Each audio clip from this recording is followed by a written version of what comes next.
சுவாமியே சுவாமியே ஆனந்த சித்தனையன் ஐயப்பா சாமி சரணம். ஒவ்வொரு சனிக்கிழமை நம்ம காந்திநாத ஐயப்ப சாமி திருக்கோயில கூட்டு பிரார்த்தனை நடந்துட்டு இருக்கு. பகவானோட அனுகிரகத்தினால எல்லாருடைய வீட்லயும் சந்தோஷமும் நிம்மதி இருக்கணும், கைகால் சுகம் இருக்கணும்னு பகவானை பிரார்த்தனை பண்ணிக்கலாம். எத்தனையோ பேருக்கு நிறைய வேண்டுதல் இருக்கலாம். அதாவது ஒரு அப்பா ஒரு அம்மா கிட்ட சொல்ல முடியாத ஒரு வேண்டுதலா இருக்கலாம், ஒரு கணவன் மனைவி கிட்ட சொல்ல முடியாத வேண்டுதலா இருக்கலாம், ஒரு நண்பர்கிட்ட ஒரு நண்பர் சொல்ல முடியாத வேண்டுதலா இருக்கலாம். கூட எல்லா வேண்டுதலையும் கேட்டு சொல்யூஷன் கிடைக்கக்கூடிய இடம் இந்த பகவான் தான். எங்க பிரச்சனை ஆரம்பிச்சதோ அங்கேதான் நான் நிக்க போறேன். அதனால வாழ்க்கையில் எல்லாருக்கும் வளமும் நலமும் கிடைக்கட்டும்னு பகவானை வேண்டிக்குவோம். இந்த வாரம் ஒவ்வொரு வாரமும் சனிக்கிழமை அன்னதானம் நடக்குது. இந்த அன்னதானத்துடைய தாத்மீகம் என்னன்னா, யாரும் சாப்பாட்டுக்கு இல்லாம வருது. சாப்பாடுங்கிறது அவ்வளவு பெரிய வைப்ரேஷன் ஆனது. இருப்பதால் கொடுக்கவில்லை, கொடுப்பதால் இருக்கிறது. ஒவ்வொரு குடும்பத்திலையும் ஒவ்வொருத்தரும் அன்னதானம் பண்றாங்கன்னா ஏதோ ஒரு வகையில நம்ம ஏதோ ஒரு தானம் பண்ணிட்டே இருக்கணும். அதனாலதான் நம்ம அதாவது காக்காய்க்கு கூட ஒரு பிடிச்சி சாப்பாடு எடுத்து நம்ம வைக்கிறோம்னு நம்ம இந்து தர்மத்துல சொல்றோம். நம்ம சாப்பிட முன்னாடி ஒரு சுத்தமான சாப்பாடு எடுத்து ஒரு பிடி எடுத்து நம்ம காக்காய்க்கு சொல்லி வச்சுக்கிறோம். இதனாலேயே இல்ல நம்ம வீட்டுல ஏதாவது ஜீவராசி இருக்கு. அந்த காலத்துல மாடு கண்ணு ஆடு இதெல்லாம் வளர்த்திக்கிற கோழி எல்லாம் இருந்தது. இன்னைக்கு என்னன்னா இயந்திர உலகம் ஆயிடுச்சு, ஆட்கள் இருக்கிறதுக்கு இடம் இல்லாதனால நம்ம அந்த விருதுல இருந்து விலகிட்டோம். அப்ப என்ன நம்ம சாப்பாடுங்கிறது அன்னதானங்கள் எதுவும் நம்ம கொடுக்கறதுக்கு வாய்ப்பு இல்லாம போறதுனால சில பல கர்மங்கள், அதாவது நம்ம அறியாமையே சில நிறைய துன்பங்களை சில நம்ம சந்திக்க வேண்டியது இருக்கு. நாம என்ன பண்றோம், எங்கேயாவது ஒரு இடத்துல ஓடி சொல்யூஷன் கிடைக்கும். அதை எதிர்த்துனா பித்தந்தடிங்கிற மாதிரி ஏதோ ஒரு இடத்துல போனா ஒரு சாமியா இருக்கு ஒரு ஜோசியர்கிட்டயோ போனா நமக்கு ஏதாவது சொல்யூஷன் கிடைக்கணும். நம்ம போற இடம் போறாம என்ன, அதாவது ஜோசியமோ இல்ல சாஸ்திரமோ சம்பிரதாயமோ பொய் கிடையாது, நம்முடைய பாக்குற ஜாதகம் பொய் கிடையாது. அதனால பார்க்கக்கூடிய ஆள் பொய்யாவிடா நல்லவரான்னு பார்த்துட்டு நம்ம பாக்குறது. இருந்தாலும் இவ்வளவு பிரச்சனைகள் இதுல இந்த அன்னதானம் பண்ற விஷயத்துல பல பெரிய வேல்யூவான விஷயம்னா சாப்பாடு கொடுக்கக்கூடியது போதும்னு சொல்லக்கூடியது ஒரே ஒரு பொருள் அன்னதானம் தான். அதனால முடிஞ்ச வரைக்கும் நீங்க எந்த இடத்துல வாய்ப்பு கிடைக்குதோ முடிஞ்ச வரைக்கும் அன்னதானம் பண்ணுங்க. அன்னதானம் பண்ண அன்னதானங்கிறது அன்ன தர்மம்.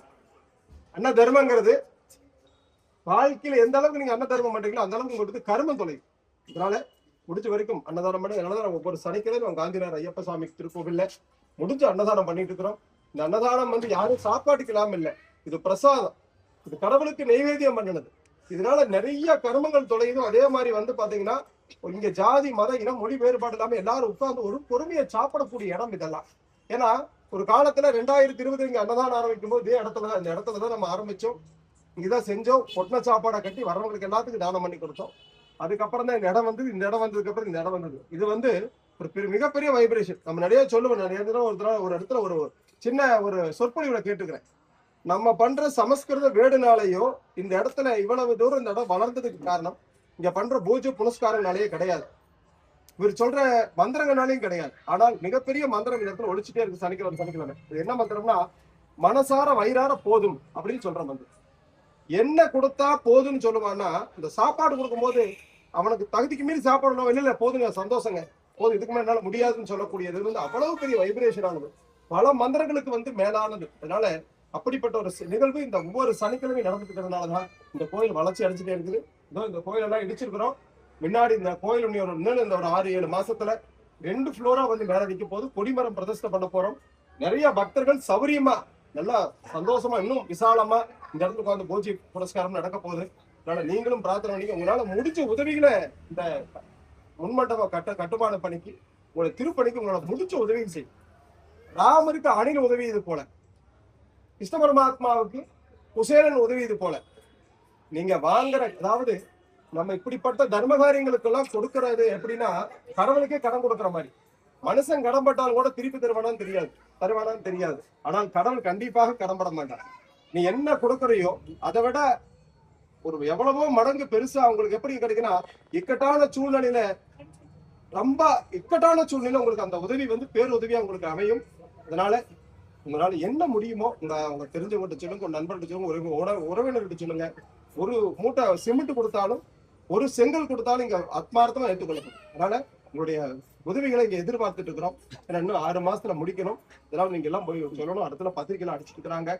இதே மாதிரி இன்னைக்கு அன்னதானம் பாத்தீங்கன்னா ஒவ்வொரு வாரமும் ஒவ்வொரு குழுவினர் செஞ்சுக்கிறாங்க. இன்னைக்கு தெய்வத்திரு தேவராஜ குருசுவாமிகள் அவங்க குடும்பத்தார் இன்னைக்கு நம்ம கூட நல்ல மனிதர், நம்ம கூட நிறைய காலம் வாழ்ந்தவர். அவரு பகவானுடைய கார்த்திகை மாசம் பகவானிடத்துல போய் சேர்ந்துட்டார். அவருடைய ஞாபகார்த்தமா ஒவ்வொரு சனிக்கிழமையும் அன்னதானம், ஒவ்வொரு மாசமும் சனிக்கிழமை, முதல் தமிழ் மாசம் வருகின்ற சனிக்கிழமை அன்னதானம் நடந்துட்டு. இதனால அவரோட உங்க ஆசீர்வாதம் உங்களுக்கு கிடைக்கட்டும். கூட்டு பிரார்த்தனை. சுவாமியே சுவாமியே சுவாமியே கணபதி பகவானே, மாதா பிதா குரு தெய்வங்களே, கோடி பிரம்மாண்ட நாயகனே, நல்லாளி வீரனே, வீரமணி கண்டனே, பிரபுவே, தீர்க்கும் தன்வந்தர மூர்த்தியே, பகவானே, செய்திருந்தால் மன்னி திரள வேண்டும் பகவானே, செய்யாமல் எண்ணத்தை தர வேண்டும் பகவானே, நல்லி கொடுக்கும் தெய்வமே, சுதனே, ஆபத்தின் காப்போனே, அதிவராசத்தின் தவ புதல்வனே, ஓ மரிகர சுதனானந்த. அன்பான வேண்டுகோள், சாப்பிடும் போது தயவு பேச வேண்டாம்னு சொல்றோம். போன வாரம் ஒரு அம்மா எனக்கு சாவமே விட்டு போட்டு போயிடுச்சு. நல்லாவே இருக்க மாட்டேங்க அப்படின்னு. என்ன ரீசன்னா, சாப்பாடுங்கிறது ஒரு எவ்வளவு புனிதமானது. எத்தனையோ பேர் பாத்தீங்கன்னா இதெல்லாம் கிடைக்காதான்னு இருக்கிற ஒரு இடத்துல போய் பாத்தீங்கன்னா இதெல்லாம் சாப்பாடு கிடைக்காதான்னு நிறைய பேர் பார்த்து நம்ம கோவில்ல எல்லாரையும் கௌரவமா நடத்தும்.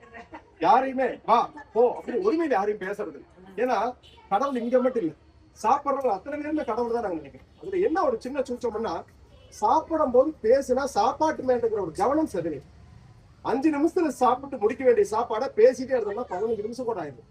அப்ப என்ன ஆகும், சாப்பாடுக்கு அந்த இடம் கிடைக்காதவங்க பின்னாடி வந்து நிக்க வேண்டிய சூழ்நிலையாடு.